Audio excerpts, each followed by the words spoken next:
Hi, my name is Suzanne Moore and I'm a real estate broker here in Key West. I've also been a resident here on the island for 31 years and I'm the Realtor Political Action Committee Chair for the Key West Association of Realtors. Over the last 3 weeks, I have sat down with all 9 candidates that are running for Commissioner and Mayor. Why they should vote for Sarah for Commissioner this year. Why should they vote for Bobby Lurie? Trying to bring people together. What I have accomplished in 23 months, my opponent hasn't done in 8 years. That's not factual. Okay. It's not factual. I asked them all property-related questions, including but not limited to housing, property rights, short-term rentals, property taxes, the workings of the building department, and all things real estate. All these interviews are available on my YouTube channel, no cuts and no edits. If you'd like to watch these, just click the link below, and I hope that these interviews will help you decide who to vote for in the upcoming elections. Today, I have the great privilege of inviting our current mayor, Dee Dee or Denise Henriquez, to my office so that we can have a chat, and she's going to answer some questions. So welcome, Mayor Dee Dee. It's very nice to have you here. Thank you so much for coming. We've known each other a long time. We were neighbors a long time ago. So we're just going to start off by, why don't you tell the people who are listening and who are going to be watching a little bit about yourself, your history with Key West, and I know you're serving mayor for the last 2 years. So tell us a little bit about yourself before we get started. I would love to. So thank you, Suzanne, for doing this. This is a wonderful opportunity. So as she said, my name is Denise Henriquez, and most of you know me as Dee Dee. I was born here in Key West. My family has been, I raised my children here. Mm-hmm. Now my grandchildren are being raised here. And so a little bit about myself, I was in the tax collector's office. So I started the tax collector's office in 1985. I was in the office for 31 years, but of those 31 years, I was your Monroe County tax collector for 20 years. So in those 20 years, I had 20 excellent audits. I never had a finding, nor did I have a recommendation, and I returned over $79 million of unused fees that I did not spend. So after 31 years serving public service from Key West all the way to Ocean Reef, I retired for about 15 months, and then I ran for mayor. I ran unopposed, and it's been 23 months now, and now I'm seeking re-election for mayor. Yep, and we're, so a couple of things that, I never get the opportunity to ask the mayor questions like this, but and everyone that we're talking to is getting asked the same questions about what we're going to do, talking real estate, property rights. But before I get into those types of questions, tell us, is it what you expected? When you ran for mayor 2 years ago, you ran unopposed. That's correct. But you took over, and, you've been, what's it been like for the last 2 years for you? So I will tell you, it's a lot different being your Monroe County tax collector versus the mayor for the city of Key West. Mm-hmm. I am very passionate about our city, about our county, and like I said, I have served public service for 31 years. Did I know what to expect when I became mayor? No, I just was very passionate about our city, wanting to serve. We had a lot of issues there, but I did not realize that we were going to have the challenges that I had right when I became mayor, which I inherited from our previous administration. As everyone knows, we had 3 directors, our city attorney, they were arrested with corruption. So I had no idea that any of this was gonna happen, but I will tell you, we took it, we handled it, and we've been moving our city forward. Even with all of the noise and all the craziness that's been going on around us, we're still continuing to do great things and still moving our city forward. Right. So it seems this year the election seems to be, it's talked about, it's very publicized. Yes. It's a little bit more divisive than it's been before. So how are you handling that? As trying to be current mayor, working, doing the things that you do, trying to stay positive, is that a big challenge? So it's really not a big challenge for me. Okay. And the reason why I say that is because, like I said earlier, to me, it's just a bunch of noise. We are continuing to do great stuff. When I first became mayor, one of my goals was there was $4.3 million of consultant fees, studies that were sitting on the shelf.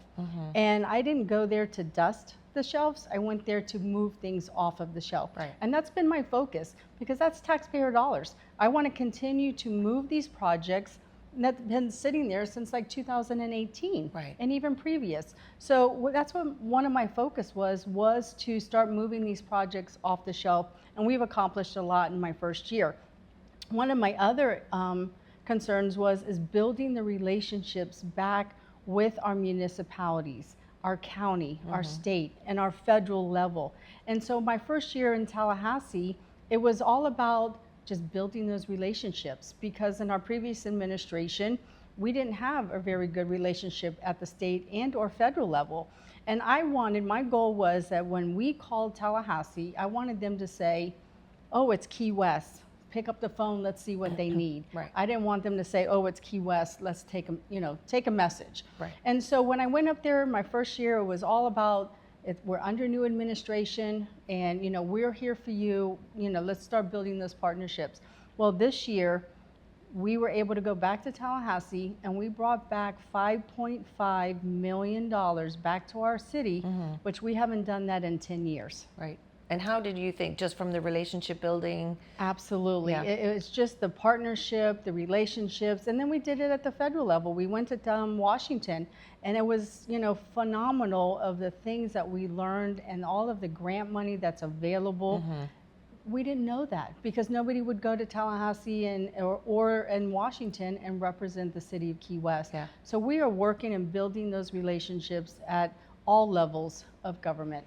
One of the things I've learned from doing these interviews with some of the other candidates is that many of the solutions are on a state and federal level. And there's only so much that we can do here at a local level. That is correct. And so it seems it's emphasized to me how important these relationships have become, especially with grant money that's available on a state and national level. And why have we not been going after this money all this time? That's correct. And I couldn't understand it either. So as tax collector, I was very, very involved in our association. So I had a lot of contacts with Tallahassee. And then when I became mayor, I asked a lot of questions, and they're like, we don't even really go to Tallahassee. We Right. don't go to the Washington. And I'm like, we are missing so many opportunities. Right. So in my second year, like I said, we were able to bring home $5.5 million. And next year, if the money's still available, maybe we could bring back more. Bring back more. And so running for another term, it's every 2 years you got to go through this process.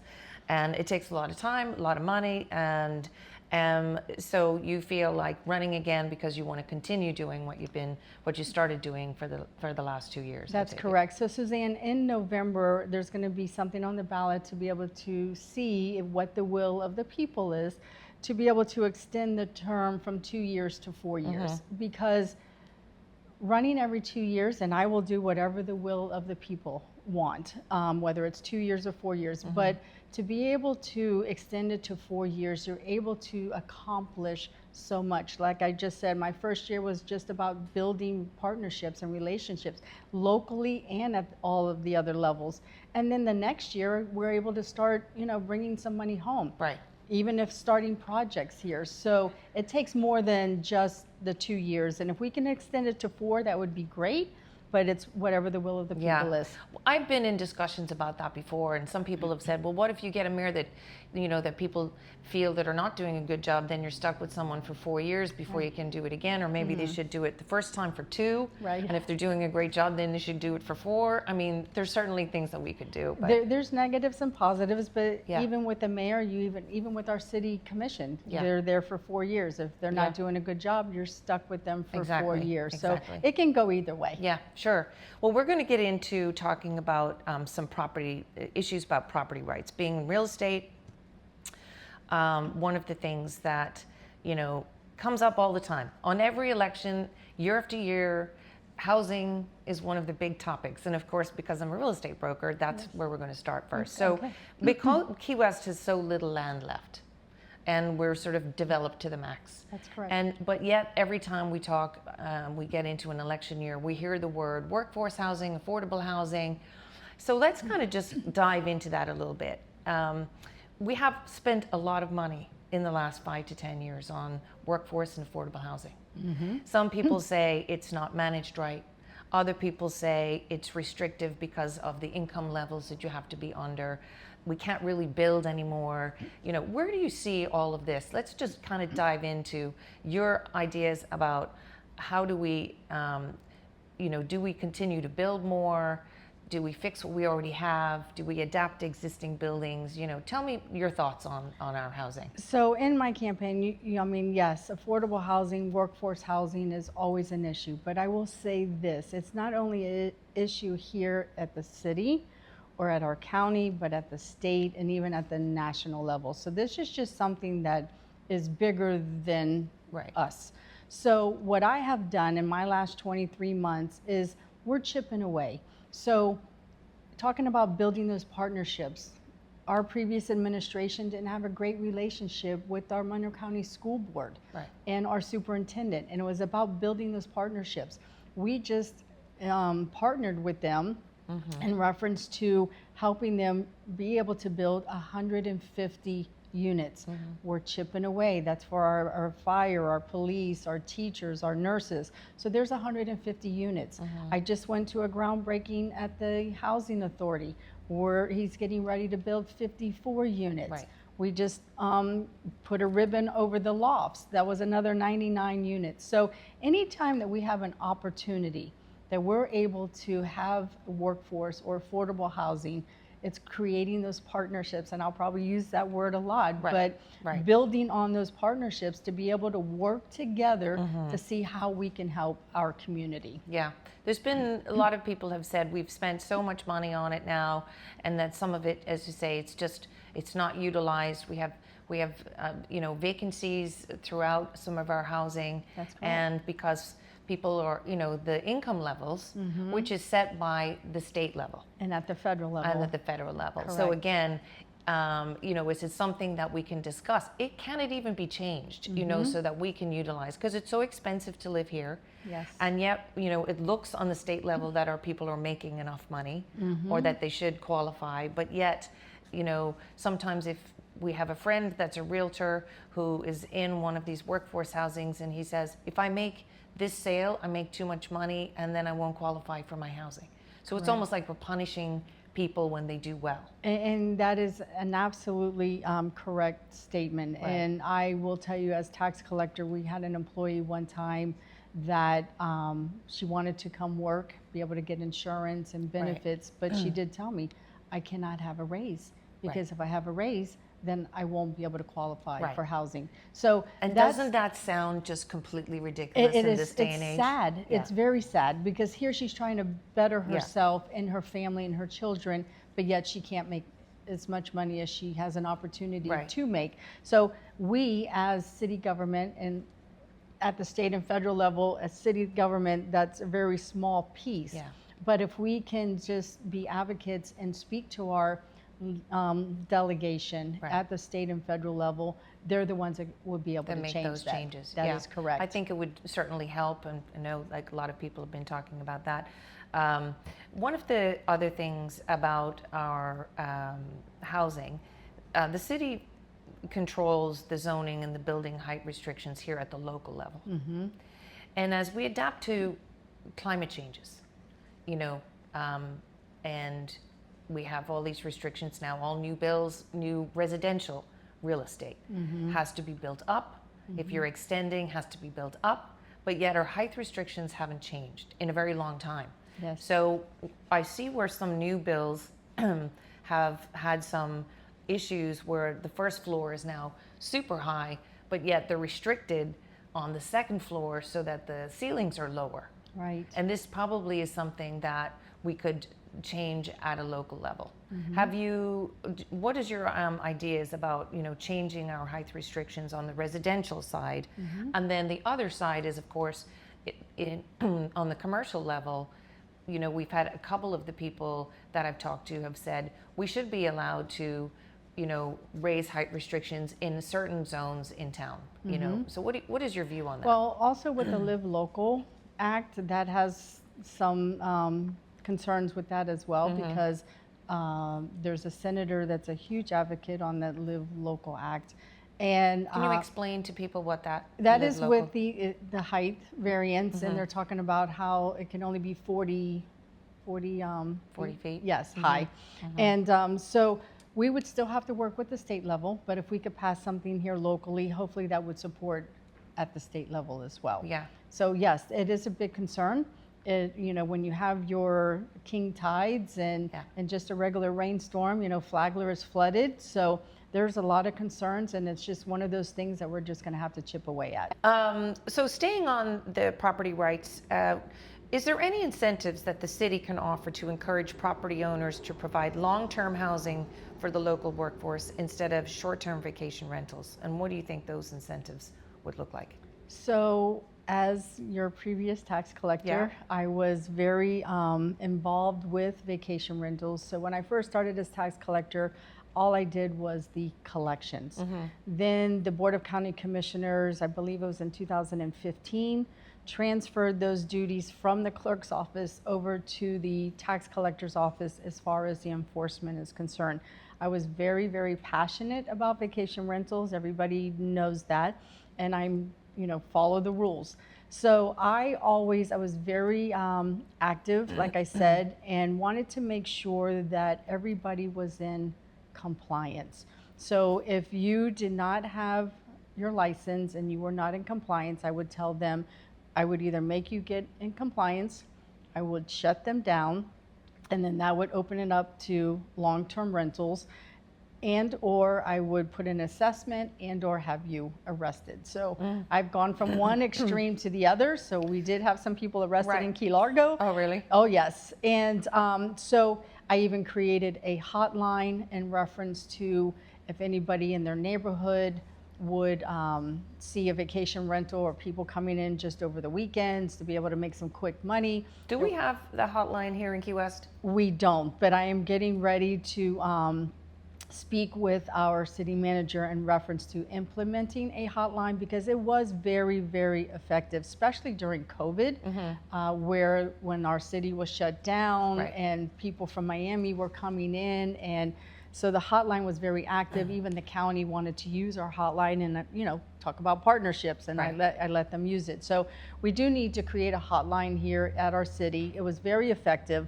So as far as, I guess, the question in reference to so we can just talk a little bit about that. We had one of the other candidates talking about, is there any incentives that the city can do to make people rent long-term rather than short-term? I know that tax cuts and incentives are coming from a state level, but encouraging people to do that, because during COVID, of course, it kind of exploded. Correct. And a lot of people bought properties down here thinking that they could do vacation rentals and it would be very successful. And it was during COVID, but it has certainly tapered off. Correct. So now there's a lot of property owners that are not really doing a lot of vacation rentals, and yet we have a lot of housing sitting empty. Correct. So as far as the city level, that is not something that we can give an incentive to, because I know there's been a lot of conversation in reference to giving them a tax break on their property taxes. Here we go again. That is partnerships with our representative, our senator,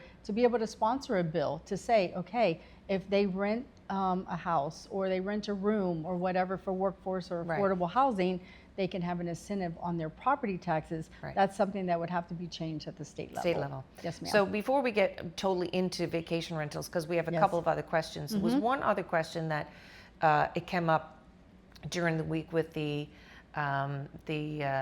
small dwelling units that some people have talked about, that if you have a single family house, and in fact somebody asked me this specifically last week, why can't a homeowner put an apartment in their backyard if they have room within the confines of their property for either an adult child coming back to Key West, a mother-in-law that's there? How do we get permits for that without having to put it up in the air?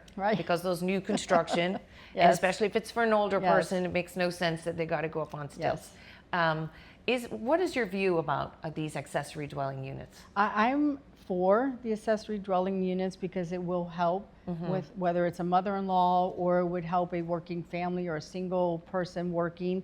I am in support of that. I know there was a lot of issues where they said, oh, but then there'll be extra parking in the area, in the neighborhoods we don't have. So it's kind of like a give and take, Right. that we have to do, but I am in support of that. So if anything ever comes before us, I would definitely support that. Yeah, yeah. I definitely see, years and years ago, and I'm sure you know this, that so many people rented out rooms. Yes. And, before all the rules and regulations came, there was a renter here and there was a house divided in 3 different places over here. Yes. And that still happens on, On around occasion, town. yes. Yeah. But it helped people make a living, helped people, pay the bills. Absolutely. It wasn't certainly done at that time for profit. It was really necessary. It was right? to pay their bills. Right. And so a lot of times we see an accessory dwelling unit that, maybe is in a house that was never intended originally, but people are not able to really claim that because they're like, they don't want to lose the income. Right. And it's important for them to, so wouldn't Or it be their great if there homestead. was some way for them to make Yes. it, that it's legal, that, the city knows what's happening within the confines of the property. Correct. And it would help a lot of people. I think, Absolutely. I do believe it would yeah. help a I lot think of it's people. something that we will certainly be bringing for up in the near Yes, future. Yes, Yes. yes, great. So let's talk about vacation rentals. So a couple of things have come to our, people have asked me about, and I said, well, I don't know the answer to that question, but I'm going to ask everyone who's running for election and see what they say. As more and more visitors are choosing to stay on boats rather than traditional accommodations, there's been a huge surge in people staying on boats with short-term rentals, Airbnb, VRBO. Do you believe that the city should adopt some kind of governing policy towards these short-term rentals on these vessels, and particularly in city marinas or city-controlled waterfront? And if so, what are your thoughts on the policy, or what are your thoughts on sort of governing that? Because it's not, it's sort of like a free-for-all at the moment. So I would love that if we could.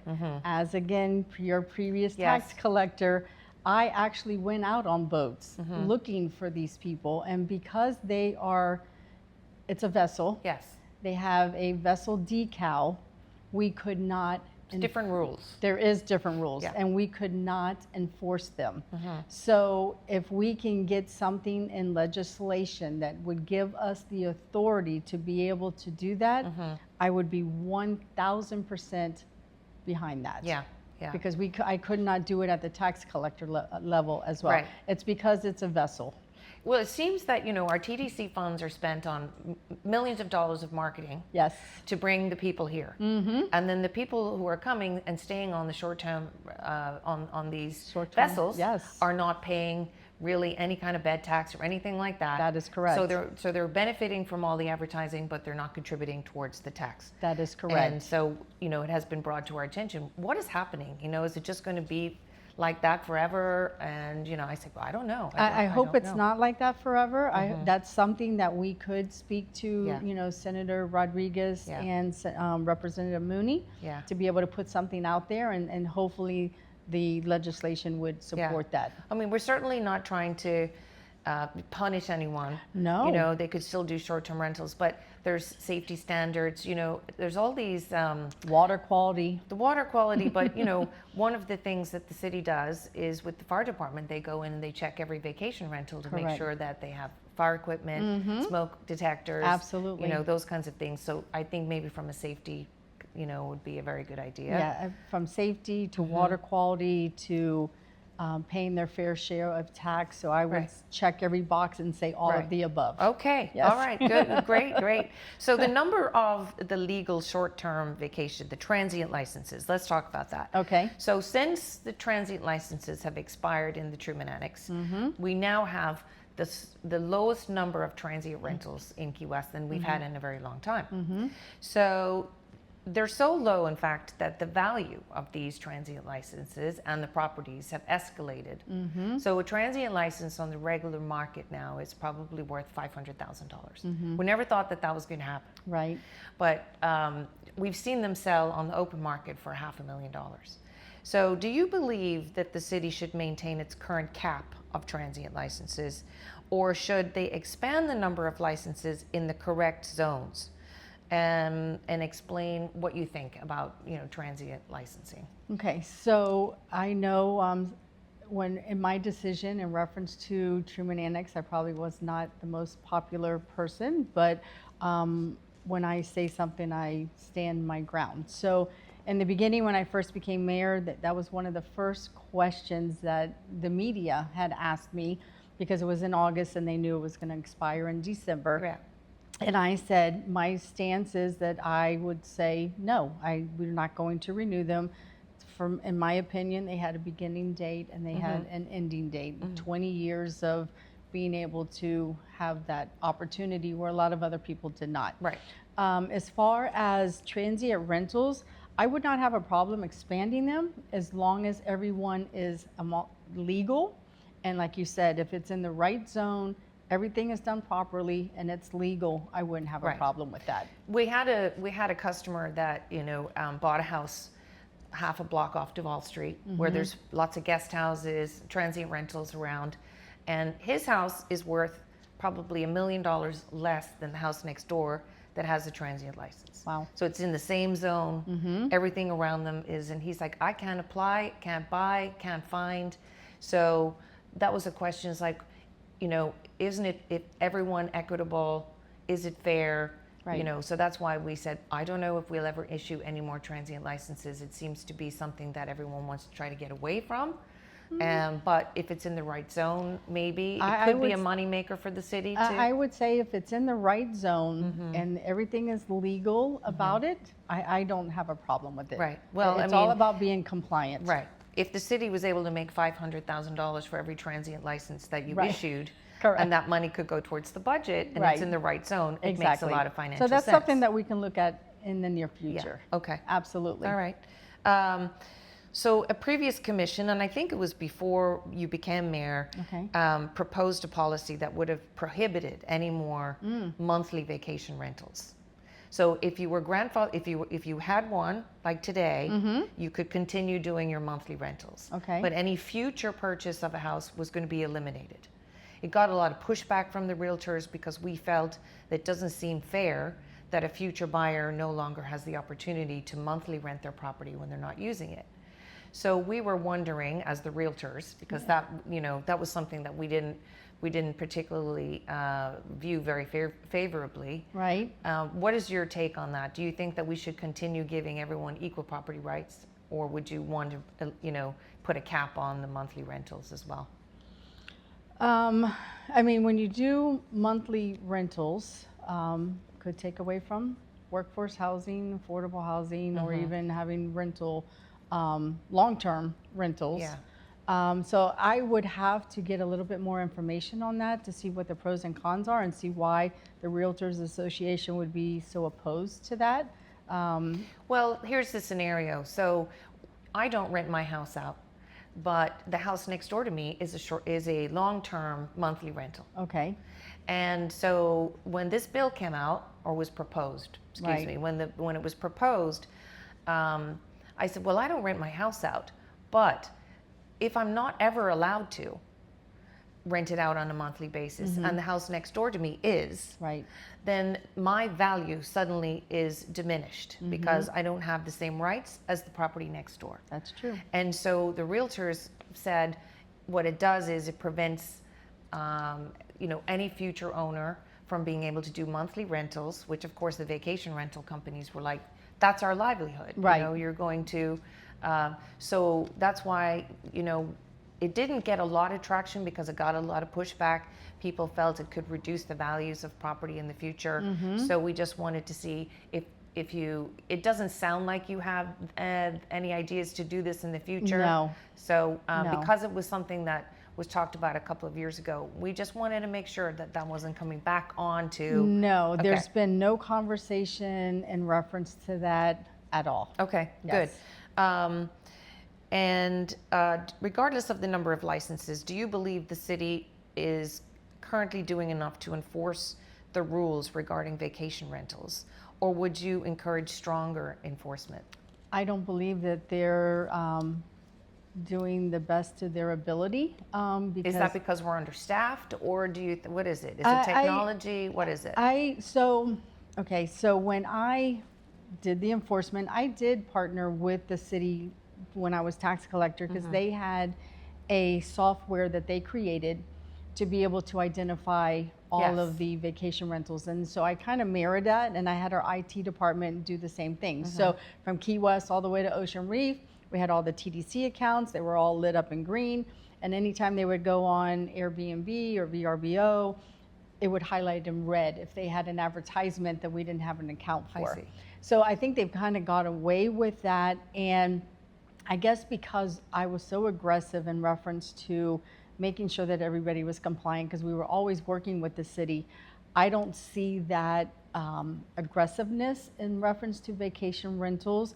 I don't know if it's just not their high priority, but that's something that we have to get with our city manager because he runs those departments and be able to tell him, you know, we need to do better. Right. There's also talk about the fines that owners get should they break the rules don't seem to be very severe. And I think that those fines are actually made in a state level, depending on the population of the city. I've heard that, you know, that the fines are maybe less than what the monthly rental would be. So it doesn't, you know, they're not correlating to, you know, it's not punishment enough, really. Correct. That's my understanding, but I don't know what the exact figures are. So, excuse me, if that's yes and no in reference to that statement. So if they're homesteaded and they're renting their property, they will, I used to report them to the property appraiser's office. Okay. Then they would do a homestead lien. That's a whole nother process of fines. They can go up to 10 years, and I've collected sometimes over $100,000 just in homestead fines. Wow. Yes. So what we would do is if we saw somebody advertising on Airbnb and they did not have an account and they said they're advertising on this day for this amount of money, we were able to go back 3 years and give them an estimate based on 3 years at the rate that you say that you're renting, and give them a quote and say, you owe this unless you can prove to us differently. Okay. A lot of times they would say, no, because they'd get a $50,000, $60,000 bill with fines and fees and interest. And it was, the burden of proof was on them to tell us. And if not, then we would put a lien, and then they would have to, so that's a significant amount. That is correct. So that seemed to be very successful, I mean, absolutely, to do that. absolutely. But it does require manpower to be able to. Yes, and I just, and me personally, you know, not to talk, you know, bad about the city, because I would never do that, but I just feel like we can do better. We can do better. Yes. So we currently don't have a hotline. That's correct. And we used to, though, at one point. Or did you just have up the keys? The tax collector's office is the one that had the hotline. The city does not have a hotline, and I would like to implement one there. Yeah. Yes. Okay. Good idea. Yes. All right. Moving right along. So property insurance. Let's talk about the insurance, the wind, the flood. Again, things that are like property insurance has become one of the biggest obstacles that homeowners are facing. In fact, we had a client not that long ago who wanted to buy a house, and the windstorm insurance came in at $90,000 per year, which is just insane, right? I mean, it's just crazy. I know that many of these decisions are made at a state level. That is correct. Is there anything that, you know, we can do on a local level to help with wind, flood, the things that are, you know, affecting the insurance? We have wind, flood, and liability and fire. And so, you know, what can we do at a local level? I know we have firm. That has helped us, and you know, how's the city supporting firm, and I know that, you know, they're always looking for money. They're trying to raise funds for the good work that they do. So what are you, you know, advocating for reform in Tallahassee, supporting firm? What are the things that we can do to help the residents? What we have done the last 2 years in reference to supporting firm, because you're correct, there's nothing really at this local level that's at the state level. So there's something called Florida Keys Day that we go to once a year, and that's when all of the delegation from the Florida Keys go to Tallahassee. We're there and we're walking the halls. And both years when firm had their meetings with their delegation, the city was right there with them, showing the support, showing them that we are here, we're backing them, Right. and having another voice to be heard. Right. And so that's kind of what we have been doing during my watch, as far as the last 2 years, is advocating for them, for our city, letting them know that they're just not the only ones advocating for insurance, but we're here backing them as well. Right. A lot of people have questions about insurance when people, and I deal with this all the time. And people come to town and it's always something that's kind of done at the last minute. Like a week before closing. Oh my God, we just got quotes of the insurance and how Right. much that's going to cost. And it doesn't seem to be. When the rules changed last year, citizens required everyone to have a flood policy. Right. And then they changed it back this year. And a lot of people didn't know that they changed it back this year because the insurance companies are not telling the local people, hey, we don't really need this anymore. We're going to save you $1,700. Right. They're just collecting the money. And so is there a way that we could inform the people a little bit more? Like, they don't shop around. There are certain things that they can do to reduce their costs, strapping roofs, getting better shutters, just an information hotline that they could, There could be something that we can create at the city that could be like a did you know? on the website. On the website, Yeah. and within the different departments. Right. And so that could be something that could be addressed. I know we started the Realtors Association roundtable discussions that we started in Yeah. April, which I felt like was very, very successful Yeah. about building those partnerships again Yeah. with the Realtors Association. I'm doing one with the business community, with the Greater Chamber I of saw that. Commerce on August 4th.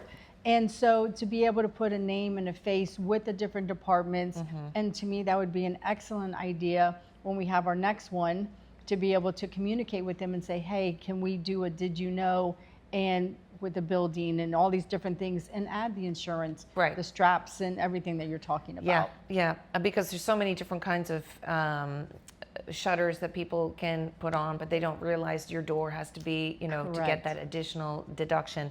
So we've staying kind of on flooding and weather. We kind of touched on it earlier. We've had some severe, intense rain events in town. Yes. We had one just last month, and we had one, I don't know, last year, and it seems to be something that we need to talk about. Yes. We have drains all over town. We have some that work well and some that don't. That's right. So it seems one of the other candidates talked to us about we have a drain system that's not really functioning well in town. Correct. So, do we have any money in the budget? What do you see? How can we improve that? So that if we do get these rains, and we more likely will, Yes. what can we do at a local level to alleviate that flooding? So that's something that we're working on, that we just received from the state. We asked for 500,000, 2 different projects for storm water, and we ended up getting not 500,000, we got 750,000 on each one of those projects. So it was $1.5 million. So it's more of continuing to go to the state, continuing to get that money, to be able to bring that back, to be able to not put the burden on taxpayers, Yeah. but to be able to get that money and to be able to fix all of those stormwaters. So Matt Willman from the utilities, he's phenomenal. He's very, move forward and let's get things done. Let's get them cleaned. I don't believe they've been cleaned in a very long time, and he's really So getting a more of a maintenance program and in place. maintenance. That's the word I was looking for. Yeah. Sorry, the maintenance program. And because when I first met with him 2 years ago, that was his concern, is that they had not been maintained in a very long time. So that was his top priority, was to try and get the maintenance program and get funding to be able to start fixing all of them. Right, because Yes. that would take a long time. Yes, And then, of course, you get one big storm, it starts all over again. absolutely. So it's got to be put into the budget, into the city Even budget. though we cannot control Mother Nature, Of course not. but if we can continue that maintenance program to prevent a lot of this from happening, Yeah. it would be on us. Right, I know. So that's great. Okay, so we're going to talk a bit about building permits, ROGOs, B passes. So, most people that are in real estate, homeowners, property owners in town, we've all been dealing or had experience at some stage dealing with the building department, getting permits. And as a realtor, of course, I deal with it all the time. Yes. Years ago, we had to close all these expired permits Yes. that were, from 20 years ago, Yes. when it didn't even exist anymore. Yes. And so a lot of people have said that there's issues with the planning department versus, the building department, and it's complicated. And now that you've been there for 2 years, Yes. and you had to there was a lot of cleaning up to be done.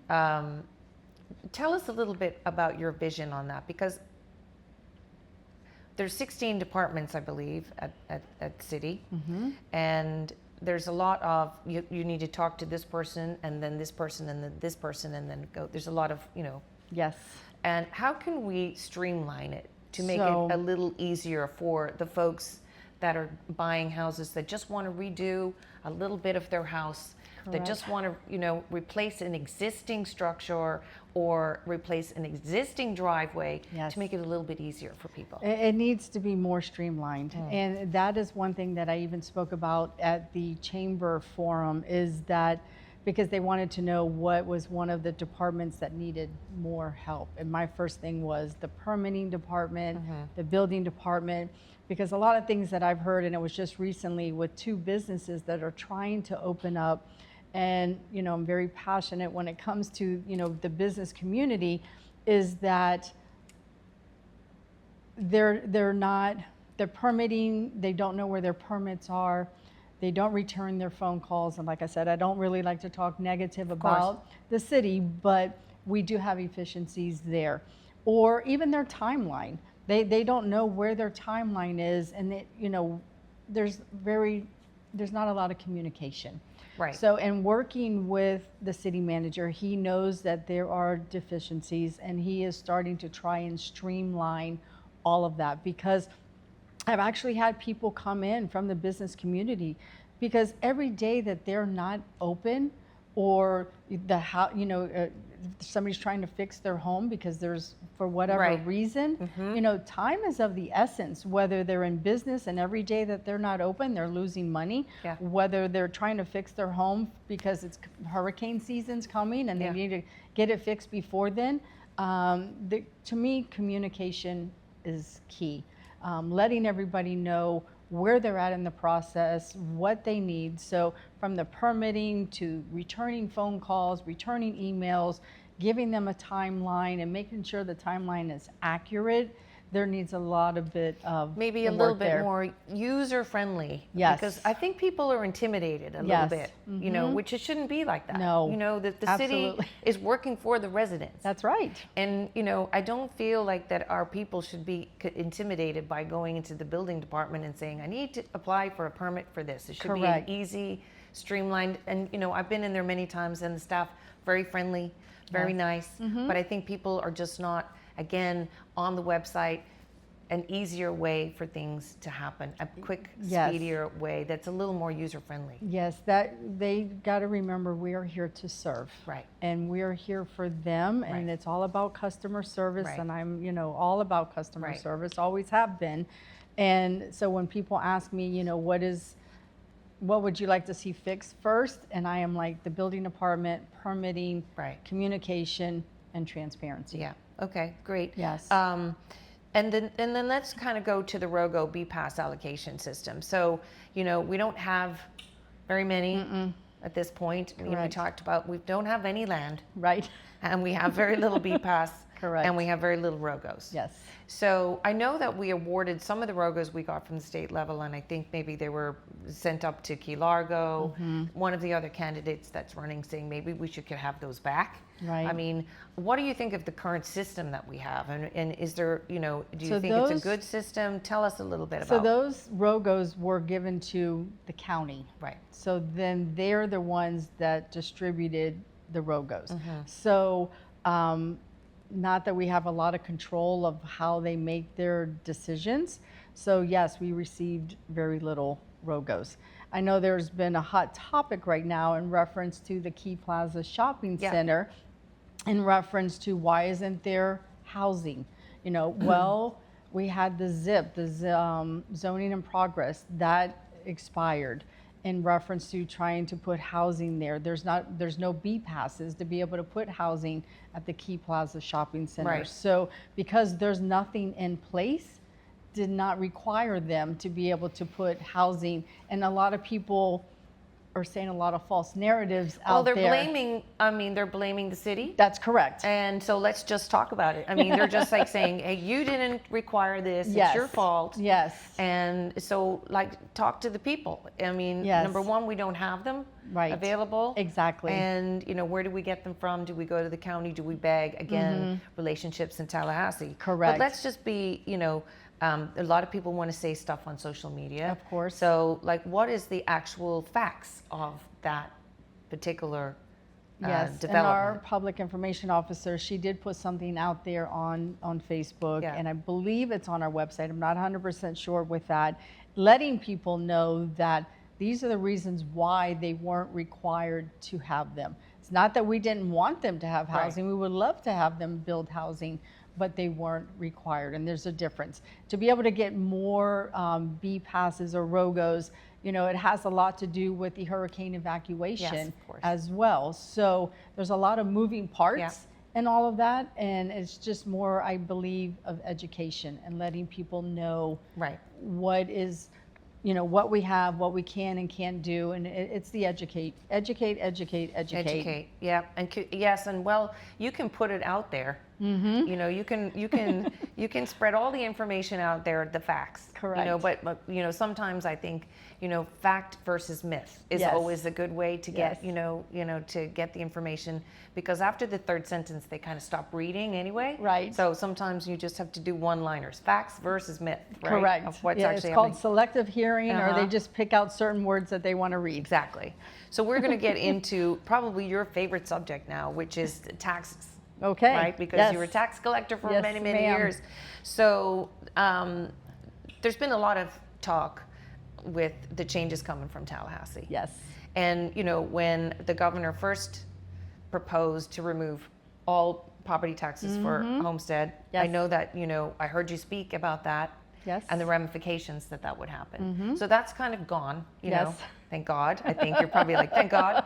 So it didn't really get enough positive traction, obviously, for it to take legs. And but now there's the new proposed changes with regards to the homestead and increasing homestead over, from 50,000, the homestead exemption. Correct. So if Over that a period of happens, time. first of all, are you in agreement of this new proposed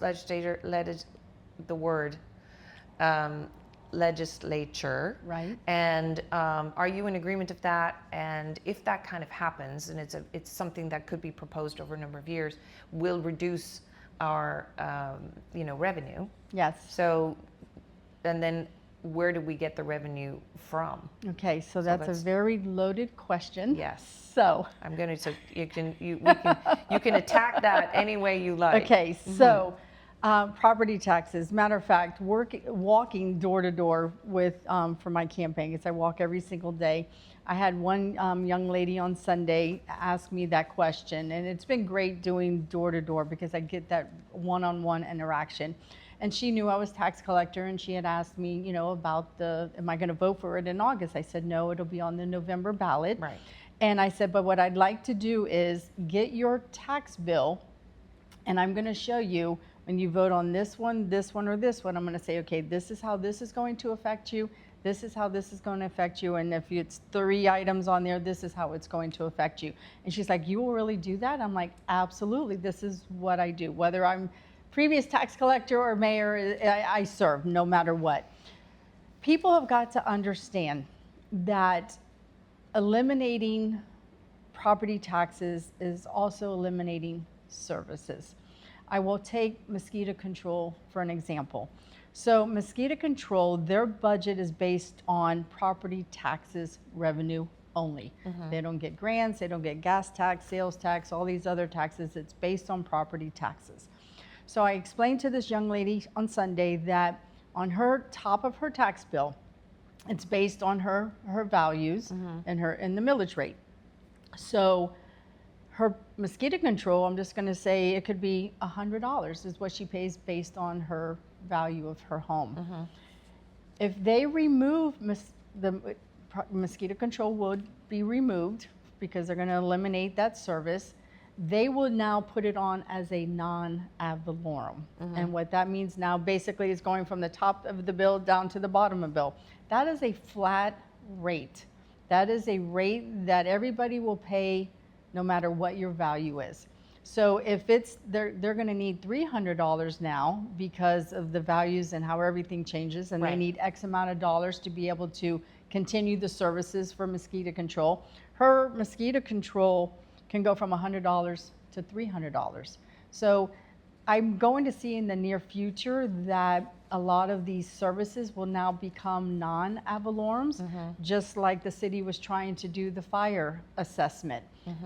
They were trying to do the fire assessment. Why don't you tell, I know people are a little confused, and that was something new that, you know, you talked about that's being proposed. So why don't you tell people what that fire assessment was for and where the money was going to go? So what happened was, and I'm going to, transparency and honesty is the best policy. So because I used to do the non-ad valorems, the reason why it was off of the agenda for the commission is because I asked the question. I said, did we have an interlocal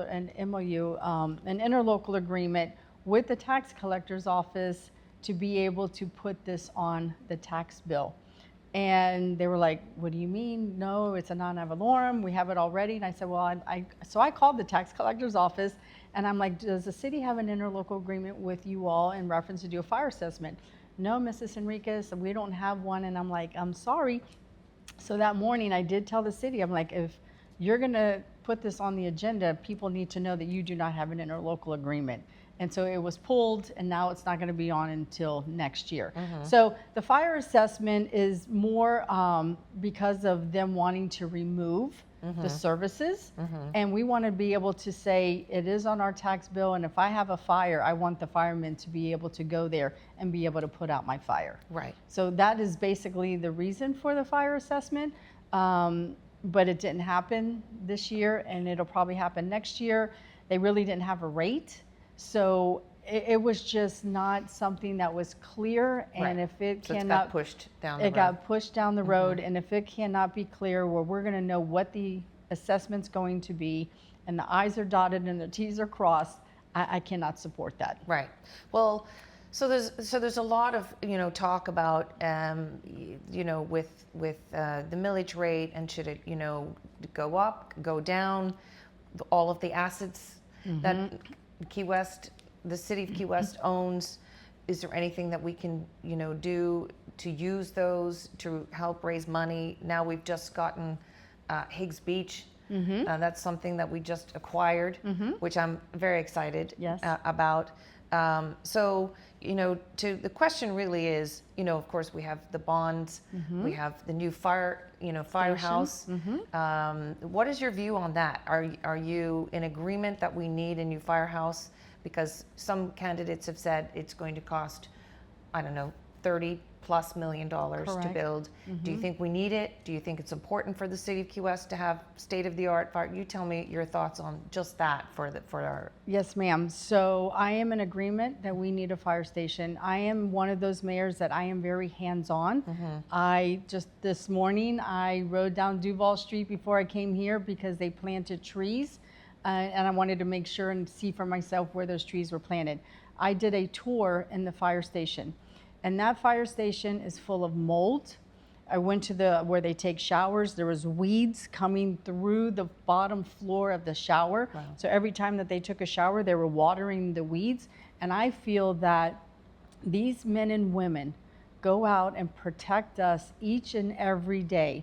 Their families sacrifice for them to be out there to protect us. And I feel that we should be able to protect them, and they should be able to live in a facility, because it really is their second home.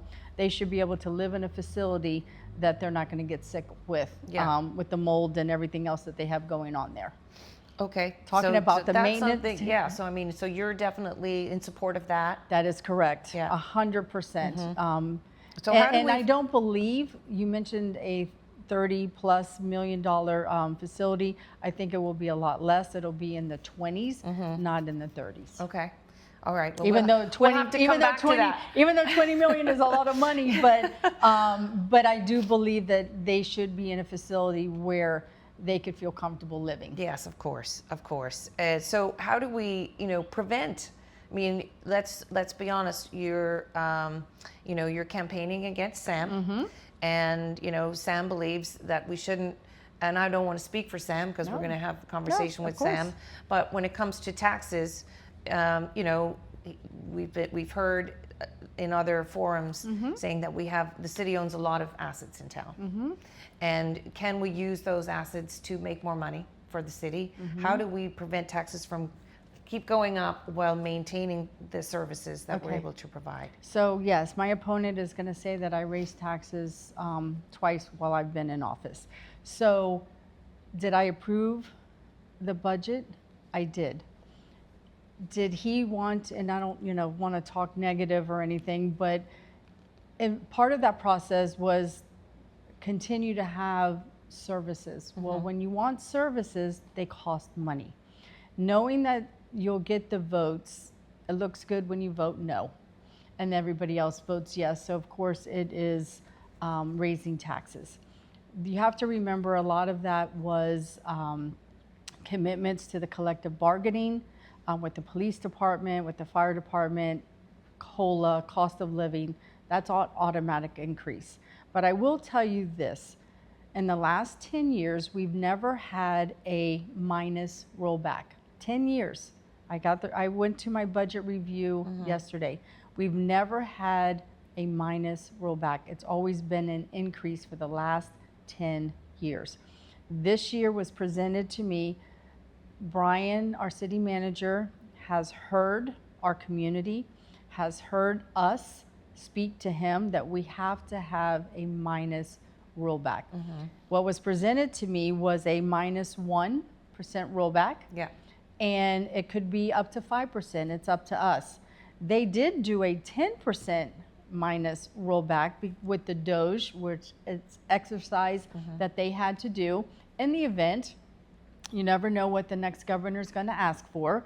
And so in the event that they want a 10% minus, we're prepared because we've already done that exercise. So it will be up to us, the commission, and the mayor to say, do we want a 5% minus, which would probably eliminate a lot of staff, or do we want to start with a 1% minus rollback? So it was presented to us yesterday. It was refreshing to see that they're cutting a lot of corners. And hopefully we may do a little bit better than one, but I can tell you as of right now, what's presented to us is a -1 rollback. Yeah, which is while everything is increasing. Correct. And things have really increased. The cost of living has really increased, and it seems to be still continuing to go up. Correct. It's refreshing to hear that you have a rollback. Yeah, that's refreshing to hear. It's like I said, in the last 10 years, there has not been any minus rollback, and this year there will be. Right. And so the city also is required to have a reserve. That's fund. correct. And I think it's for about 100 days we're supposed to have a reserve. And for those people that don't know, it's for if we have a hurricane or a catastrophe, that we have money that we can pay for our essential services. Yes. And where are we with that now in So our budget? right now, the way the budget is presented to us today, we have 92 days of reserve, which is approximately $228,000. So today, it's going to cost the city $228,000 to run. And so right now we have 92 days. Every day it costs that much. Every day. Every day. Let's just make sure that everyone understands. Every single day. That is correct. It costs us $228,000 to run the city. Yes, ma'am. Wow. Yes. Wow. So with that, we have 92 days, which is approximately $20 million we have to run the city. Our goal is to get that up to 100. Okay. So I do know my opponent would like to sometimes take our reserves to be able to use services, but to be able to build that back up. So if you take, say, 3 days And 3 days doesn't sound like a lot, Right. but that's almost $1 million. Right. How, it's going to be hard to build that $1 million when we're trying to build it from 92 days to 100 days. If you're trying to reduce the taxes as well. That is correct. So going to a -1 rollback, we still have 92 days, trying to build that up to 100 days, which it's just not for hurricanes. It could be terrorist attack. It could be so many Anything. different things that can happen to our city. And we need to be prepared. Right. So I would like to continue to build on our reserve and trying to reach that goal of 100 days, then try and reduce our reserve days to be able to provide a service. Yeah, and we'll talk to Sam about that too. Yes. So I can't wait to hear what he has to say. Yes. And then finally, Higgs Beach is the newest Yes. acquisition. I think Yes. you were in support of that from the Yes, beginning. I was. I talked to you about it several months ago. So, there's a lot to it Yes. because it's a big piece of property. And we did get, I think, the money that the county had came with it, right? To do 3.7 million. 3.7 million. So, the first thing was, I go there a lot because I live close to there, and a lot of people go there every morning towards sunrise. Yes, The first question, they said, we can't come anymore because we're going to get charged for parking now. correct. And I know the city does parking very well because we make a lot of money from Yes. parking. So can you assure the people that they're not going to get Absolutely. charged parking to use Higgs I Beach? can assure you right now, looking into the camera, we will not charge for parking. At Higgs Beach. At Higgs Beach, Right. that is correct. So with that said, I had asked our city manager to have a community workshop, and we had that last week, I believe it was. Yes. And we had over 50 people come, and it was great. The communication, the interaction with the neighborhood and our staff was wonderful. They learned a lot. They're very passionate about the dog park, Yeah. and it needs a lot of work, and they heard them. They're committed to doing that. Maintenance was another concern, like are we going to continue the maintenance? So priority right now is that $3.7 million that we are going to receive, and fix the pier, fix some of the things that money is allocated for, and then come up with a strategic plan on how we're going to move forward. Yeah. But to be able to, I know that my opponent voted against it, but I will tell you, to be able to get 16.2 acres of beautiful waterfront beach, to be able to say this belongs to us, I feel that it was a great transition from the county to the city. Yeah, I've always felt like, because it wasn't really being maintained well. Correct. Let's be honest. Yes. And the seawall's falling into the ocean. Yep. And because I love, it's close to where I live, so Yes. I walk in that location all the time. And I just felt like if we did own it, then we can be responsible, and so Absolutely. future generations can certainly enjoy Absolutely. it. So I'm excited to see what happens with Higgs Beach Yes. in the coming years, because I know it's going to cost money, but still the vision For- of the new leadership is going to really affect what happens to Higgs Beach. For long term, we are now in control, Right. and we have control of what we can and can't do with that property. Right, right. So I'm excited. Yes, good. So that's sort of the end of the questions that I have. But why don't you finish off by telling us something when you're not campaigning and working? Uh-oh. What do you like to do in Key West?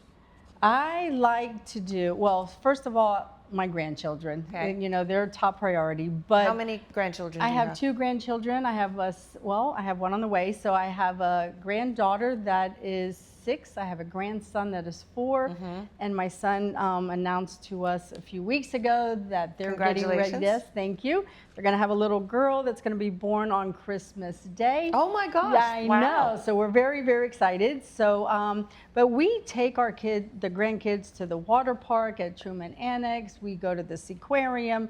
I mean, we do a lot of things in our community, especially with our grandchildren. So we walk downtown. We go to the different restaurants. I try and support all of the different businesses down here, all the different small businesses. So not right now that I have a lot of time to spend, but That's when right. I do, it's more quality time with my family, but I incorporate the city as well. Yeah, Yeah. Well, certainly, you know, from a businesswoman to another businesswoman, Yes. I know that you do a lot of work in town, and you've been very committed to town. So I wish you the very best in the election. Thank you. Thank you so much for taking time to come talk to me. And thank you for this Yeah, opportunity. I think that Yes. everyone's very informative, and I think everyone enjoyed listening to you. And thanks again so much. All right. No, thank you. Yeah. Thanks. Okay, so as we finish up with our conversation with our current Mayor Dee Dee, I'd like to just ask you one final question. And why should the voters and the listeners of this conversation vote for you in the upcoming election rather than Commissioner Kaufman? Thank you for that question. So I would say why people should vote for me versus my opponent is that what I have accomplished in 23 months, my opponent hasn't done in 8 years. When I became mayor, I hit the ground running. I am very hands-on. I'm very involved in my community. I always have been. There was a lesson that someone had told me one time in 1999 when I ran for office, was that when you're an elected official, you need to run every single day and represent all the time, not just while you're running for office. And my opponent, he's been there for 8 years, and now all of a sudden he's everywhere. But where has he been for the last 8 years?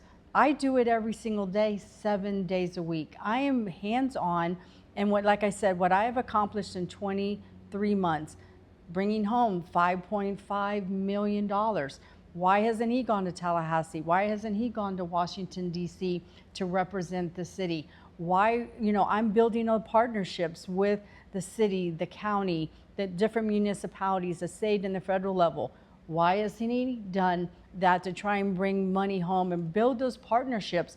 This is what it's about. That's how we get things done. So what I've accomplished in 23 months, and he's been there 8 years, just think what I could do for another 2 years if I'm able to have that opportunity to be able to represent you as the mayor for the city of Key West. Okay. All right. Well, thank you so much for your answer. Thank you so much. And we wish you all the best in the upcoming election. And we'll see how it all goes in a couple months. All right. Yeah. 36 days. 36 days. All right. Thank Okay. you. Thanks.